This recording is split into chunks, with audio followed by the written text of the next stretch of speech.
Hey everyone, Kelly with Indie Film Factory. First off, I hope you are having a great week or a great weekend whenever you're watching this video. But you know what? It doesn't matter. I'm here to talk about one topic that is getting under everybody's skin over the last few weeks, and it's been Amazon Video Direct. Now, you may not know this, some of you may not know this, but Amazon basically said they would no longer be accepting short films or independently produced documentaries. Now, that's a major, major blow to a lot of you who have used that platform to get your films and your titles out to the marketplace.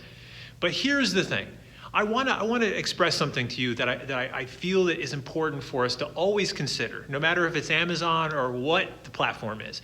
The writing, first off, the writing has been on the wall for Amazon for quite some time. They've kind of been moving away from the DIY distribution model, and they're looking to be more competitive in a market where you have Netflix and Disney Plus that are pretty much the big players in the marketplace. So I think it makes sense to know that they're looking to try to cut out a lot of the stuff that may not be as competitive as the stuff that Netflix and Disney Plus is putting out and some of these other platforms.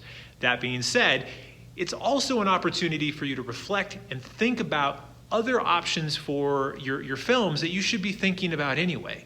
You know, one of the big things about Amazon is it gave people the ability to reach millions and millions of users, and it kind of legitimized a lot of titles by putting their stuff out there.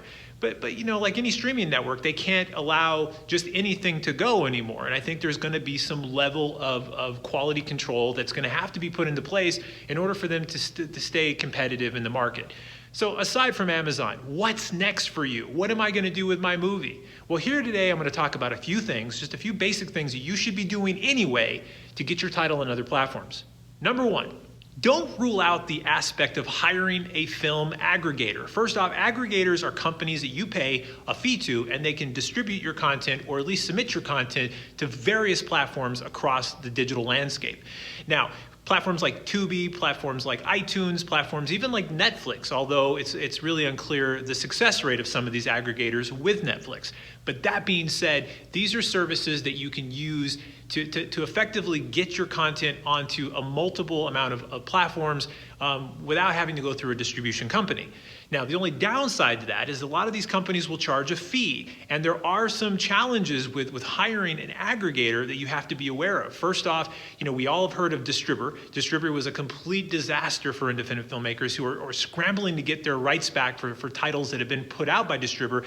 It was a mess, and it was a huge setback for the aggregation industry. But there's also a few really good players out there that don't just specialize in film aggregation. They do fulfillment, which is another part of their business, which is a good balancing act if you're a business model.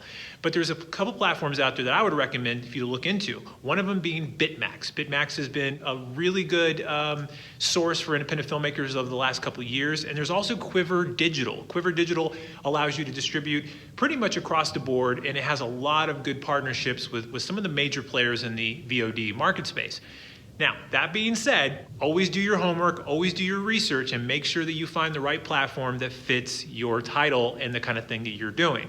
If you're an independent producer of documentaries, make sure you do some research on the kind of platforms that are, distribution friendly for those types of movies.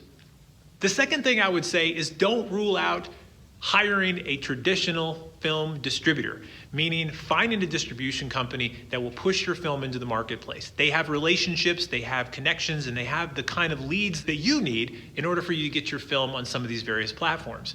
Having a distributor isn't always a bad thing. We use both DIY distribution tools as well as a traditional distributor to get our titles out, and we find that gives us the most amount of success in the growing marketplace.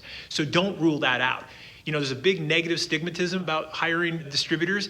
You have to do your homework. You also have to ask for referrals and make sure that you look and research the kind of films that company is distributing to make sure your title fits that platform.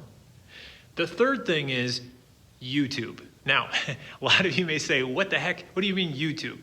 YouTube is still an effective tool for filmmakers. And I think you have to understand that if you're going to put your film on YouTube as a distribution model, especially if you're a short film filmmaker, make sure that you learn and understand keyword or search engine optimization. Make sure that you understand a little bit about basic digital marketing in order for people to find your film on those platforms.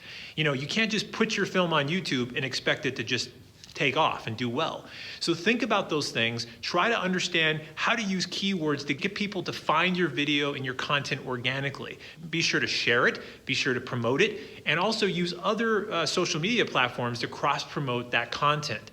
All of these tools that are available to you are much greater than they were a decade ago. So I don't believe that the thing with Amazon that happened this past week is, oh, it's the end of DIY distribution as we know. A lot of people have been freaking out, and there's a lot of people that are rightfully upset.